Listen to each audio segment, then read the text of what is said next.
Assalamu alaikum, everyone. Thank you for joining us for another episode of We're Muslim. We're talking today about an issue that is being urgently debated in the U.S. right now and is something that is quite important. It's the Dakota Access Pipeline protests.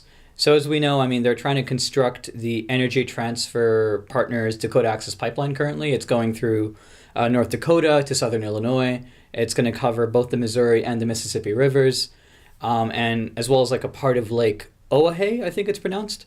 And it's near the Standing Rock Indian Reservation. So, Sioux elders, the Sioux tribe being or the Sioux Nation being the First Nation that is from that area, have constructed a camp there to protest what they see as an incursion on their territory. Particularly LaDonna Brave Bull Allard, who is one of the elders of the Sioux tribe, because they're trying to protect their territory, and they're afraid that these pipelines are an incursion onto their use of their land, and can also, of course, damage it because of oil leaks and things like that have happened many times in the past. So approximately, just to let you know, this has been going on for a while. It started about in April, and since then it's just been getting worse. The police and the people there have been getting, the authorities have been getting increasingly violent over protesters who have, for the overwhelming majority portion of it, remained peaceful. So just like about 2 weeks ago, Sunday evening, you had 300 Native American and non-Native protesters that were injured in a single 10-hour clash. We're talking about like internal bleeding, severe head and limb wounds, eye trauma, hypothermia. Hypothermia primarily because they're dousing, they're dousing with water, protesters, in like 22-degree Fahrenheit weather, which is like ridiculously cold. And as one Sioux tribe delegate put it, and I think he put it really well, he said, "This is an act of war. They're basically declaring war against us."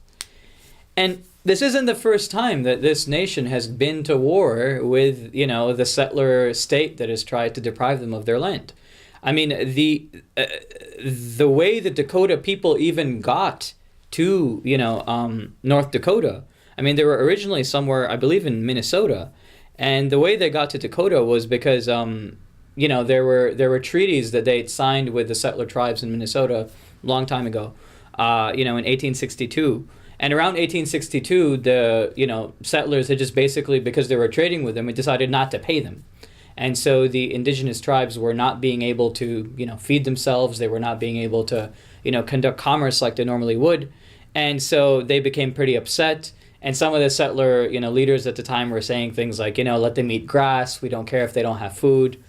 And so one of the younger Sioux man who had a family, he attacked a settler family. And that gave, the U.S. soldiers an obvious, excuse to attack. And they attacked. They ended up, when this entire process was done, they'd taken captive more than 1,000 Dakota people. They'd hanged 38 during a single day. That's December 26, 1862. It was like the largest mass execution in U.S. history for a single day. And the rest of the people were expelled from Minnesota to Dakota, basically. And the United States Congress abolished their reservations. Now, bringing it back to the present just recently to see what they've been using, the police have been using military-grade equipment against protesters, in the coming weeks. And just recently, a 21-year-old woman by the name of Sophia Wolanski, not a native, by the way, was severely injured and she may even lose her arm because she was hit with a projectile by a law enforcement officer.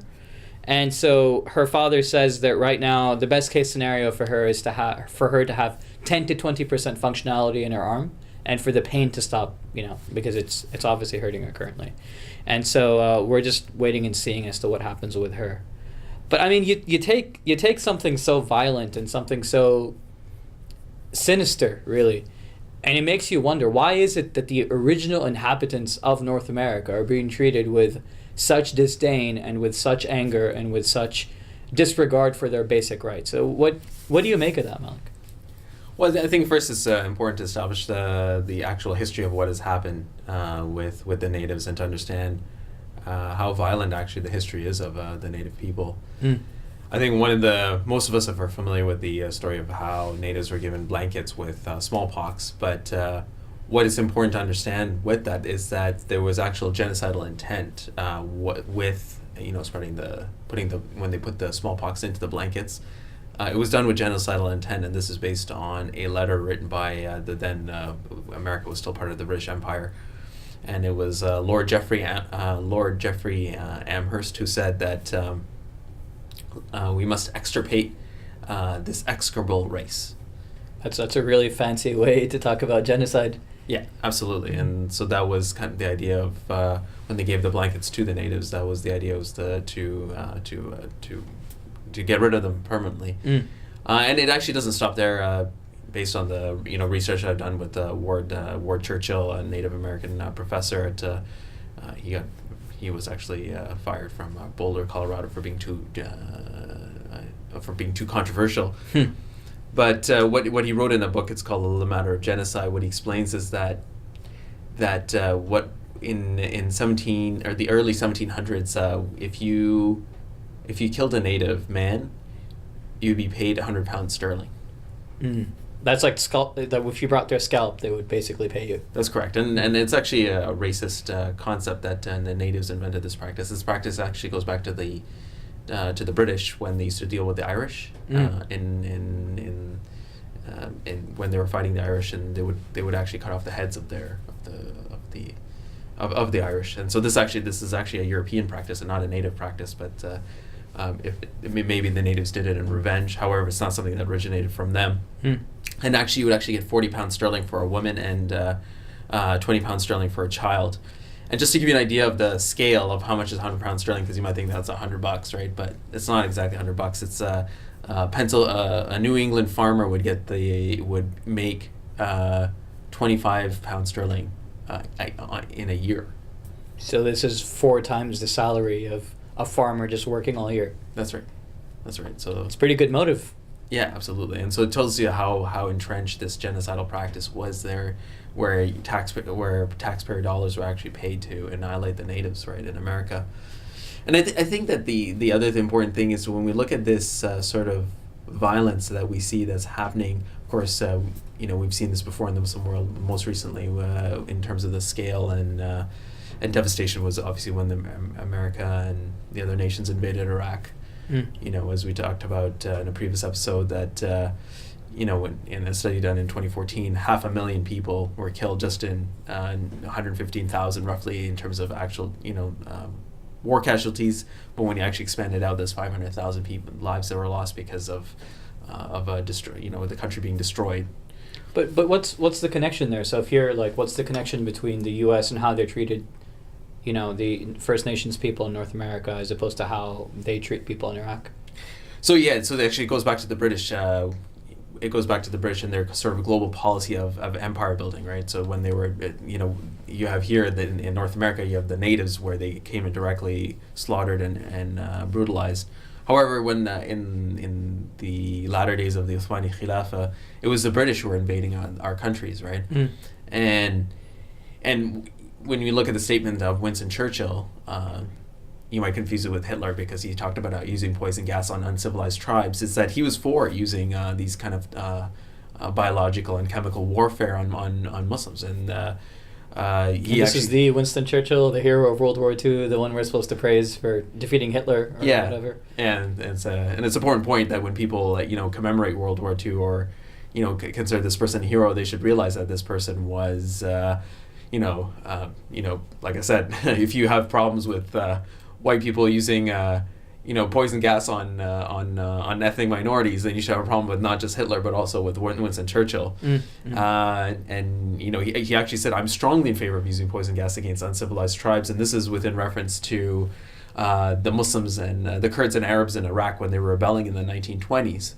So it's not the first time that America and Britain went into Iraq. They actually went in the 1920s to put down the rebellion. Of course, the Muslims didn't want the foreign occupiers there. And also, it's not just that, it's also in Palestine in 1917, Lord Allenby, who said when he entered Palestine, now the Crusades are over. But before that, when they launched 10,000 cans of asphyxiating gas on the Muslims in Palestine. So So it shows that what you see what's happening with the natives here or in the past is something that's been a global policy that we as sort of the natives of, if you will, like, you and I are from India, Pakistan, we being the natives there, like we had similar treatment, and the Arabs had similar treatment under the British globally, right? It's Sure. just the level of resistance we were able to put up compared to the level of resistance that the natives were able to put up. And a matter of degree of like the intensity. They didn't really need our land as living space, right? So I mean, I guess it was a little different than they needed to empty out North America to fulfill manifest destiny or whatever. So, Right. for sure. And it's interesting because like as Muslims, we're always kind of put on the spot with questions like this. But you really think about it, having taken Indigenous studies classes, knowing a little bit about Indigenous culture, though I'm obviously not an expert, this goes way deeper than something that's just about land in terms of like, oh, you killed this settler, so we're gonna, kill you, or even just racism. Indigenous people had their own way of life, had their own way of existence, had their own way of using land, using resources, appropriating natural resources to create livelihoods, and their own family structure, all of these kinds of things that were in fundamental opposition to the capitalist Europeans that came in and had a different way of looking at things. And something tells me if the indigenous people didn't have their own way of doing things and they were more willing to just adapt to whatever the settlers were doing, they may have found a longer life, and they may have been more prominent as opposed to what actually ended up happening.